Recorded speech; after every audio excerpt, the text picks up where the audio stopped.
సింహాద్రిబాబు వచ్చాడు. వచ్చి రాగానే ఆ బాలరాజుని లాగి పెట్టుకుట్టాడు. ఆది కూడా సింహాద్రిబాబుని ఏవీ చేయలేకపోయాడు.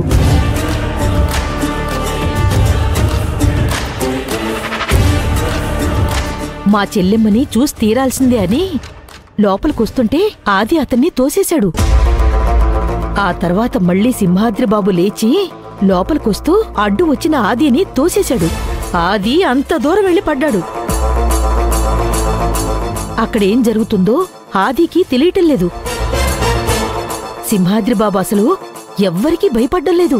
మీకు వైరల్ ఫీవర్ వచ్చిందని ఆ ఆది బాలరాజుతో అబద్ధం చెప్పించాడు. ఏవైనా సరే నా చెల్లెమ్మని చూసే వెళతానని సింహాద్రిబాబు గారు కిందే కూర్చున్నారు. ఆ దేవుడే మీ అన్నయ్య గారిని పంపించాడమ్మా. ఆ సింహాద్రిబాబు ఏం చేస్తారోనని అందరూ భయపడుతున్నారమ్మా. ఇప్పుడు నాకు నమ్మకం వచ్చిందమ్మా, మన కష్టాలకి పరిష్కారం దొరుకుతుందని. వద్దమ్మా, మీరిక్కడే కూర్చోండి. సింహాద్రిబాబును చూసి అందరూ ఎలాగో భయపడుతున్నారు. ఇంక మీకెందుకమ్మా భయం?